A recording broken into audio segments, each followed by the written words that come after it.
Good morning or afternoon or whenever you're watching this podcast. This is our first Cisler Real Estate podcast. My name's Matthew Cisler, and I'm an agent with Cisler Real Estate. And then we also are sitting here with Scott Schardan. He's our newest agent, and he is very eager. And so we're going to introduce you to Scott today and see how Scott can help you. So, Scott, how are you doing today? Oh, I'm doing good. How are you doing, Matthew? Oh, I'm doing great. It's a nice day out. It's nice, sunny, and everything. Absolutely. So, Scott, do you mind telling us a little bit about yourself? Oh, not at all.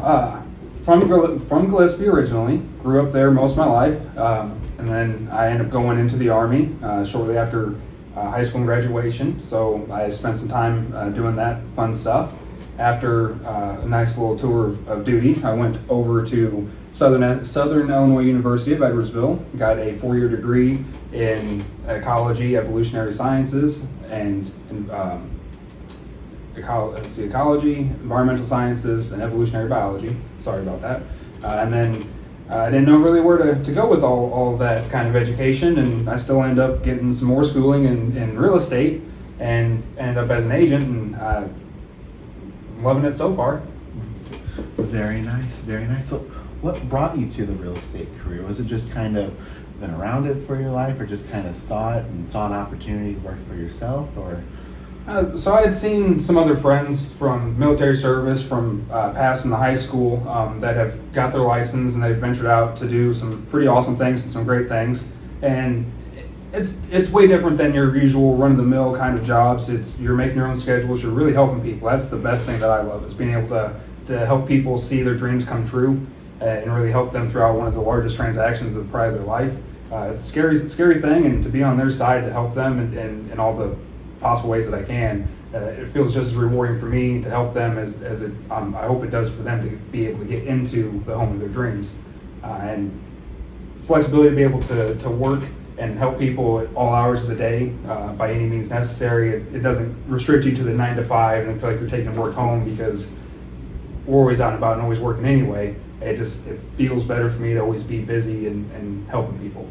Very nice. Scott for the people here. I love it. So anyway, so Scott, I know we work all the time, but what's something that you like to do for fun if you find yourself with a down couple hours? I do like to enjoy going on hikes, picking up a nice heavy rucksack and just hitting the woods to sit out for a few hours and make a fire and camp out and a little bit of extra food. Fantastic time. In the meantime, if I had to stay inside because of weather, then I do happen to pull up some Magic the Gathering cards and play a little bit there too. Very nice. So on your hikes, what do you mostly look for? Is it just kind of get out in nature and kind of soak that all in, or do you look for arrowheads, because this area is known for its arrowhead population of people walking through creeks? Yeah, I would love to find some arrowheads. For some reason, I just don't seem to find them all that well. So it's more about just being out in nature and enjoying the hike and the physical exercise and really pushing myself. I do like to enjoy getting out to Keokuk, Iowa, and getting geodes from time to time. That's pretty fun to go hunt some rocks, some geodes, and find some agates. Do the same thing down in Missouri at a nice little mine to be able to get some druzy quartz. So that's a nice, fun, exhausting experience that is extremely rewarding as well. Very nice. So what's the best thing you found on one of your hikes or geode hunts? That's a really good question. It doesn't have to be it could be a special rock, it could be a rusty old pickaxe, it could be anything. Well, most unique. Probably my favorite piece that I have found is I found a piece of druzy quartz that's every bit of this long here, and it looks just like an alligator head. The way it was poking out of the clay, it looked like the alligator just breaching the surface with its head on a pond. And I pulled it out, and it still looks just like the top of an alligator head. So the wife loves alligators, and I gave that to her. And it sits anywhere around the house. We keep moving it around to display in different areas. You used to scare each other too, like you walk in the door, you're not expecting an alligator looking at you. And Yeah, absolutely. Sometimes it's fun to prank each other and keep the heart rate up. Keeps you healthy. I love it. So with joining our agency and becoming an agent, what are your long-term goals? I know we talked about you like to help people, but what gets what gets Scott up and going with this? What gets me up and going, the people help. You know, people are calling because I feel like they need me, they want me. So I feel like I got to show up for them all the time, regardless. Like it's without people wanting a home, then we don't really have a job.